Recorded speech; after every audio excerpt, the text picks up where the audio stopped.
থেকে স্বাগত জানিয়ে শুরু করছি রংপুর থেকে প্রকাশিত আজকের কিছু সংখ্যক দৈনিক পত্রিকার সংবাদ শিরোনাম।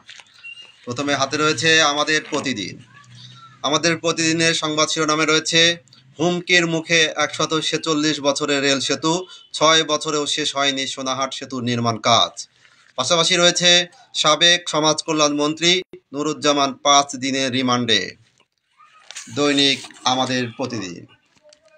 দৈনিক যুগের আলো সংবাদ শিরোনামে রয়েছে উন্নয়নশীল দেশের তালিকা থেকে বেরিয়ে এলেই বাড়তে পারে ওষুধের দাম। পাশাপাশি রয়েছে প্রধান উপদেষ্টা হওয়ার প্রস্তাব পাওয়ার পর কি হয়েছিল, পডকাস্টে জানালেন ডক্টর ইউনূস। বিশ্ব ইজতেমা, তুরাগ তীরে লাখো মুসল্লির জুমার নামাজ আদায়। দৈনিক যুগের আলো। দৈনিক দাবানলের সংবাদ শিরোনামে ত্রয়োদশ জাতীয় সংসদ নির্বাচনের প্রস্তুতি, বিএনপির শরিকরা আসন নিয়ে বোঝাপড়ার প্রত্যাশায়। পাশাপাশি রয়েছে সব ধরনের জ্বালানি তেলের দাম বাড়ল, সাবেক সমাজ কল্যাণ মন্ত্রী ৫ দিনের রিমান্ডে। দৈনিক দাবানল। দৈনিক ৫২ আলোর সংবাদ শিরোনামে সড়কে ঝরল ৫ প্রাণ, আহত ২০। পাশাপাশি রয়েছে ৬ বছরে শেষ হয়নি সোনাহাট সেতুর নির্মাণ কাজ, ১৫০ বছরের রেল সেতু দিয়ে ঝুঁকিপূর্ণ যান চলাচল। আজ বইমেলার উদ্বোধন করবেন প্রধান উপদেষ্টা। দৈনিক ৫২ আলো।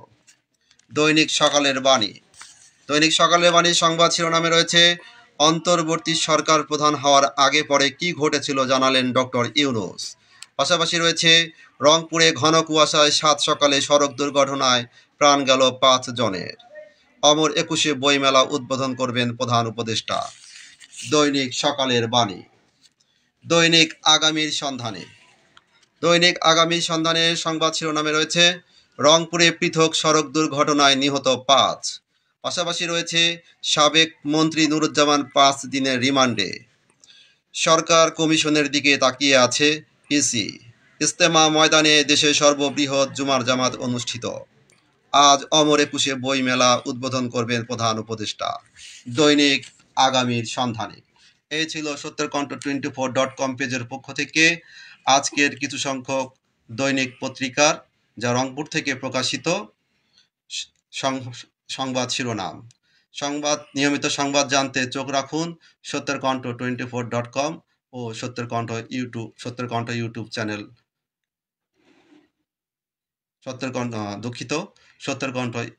24 ইউটিউব চ্যানেলে।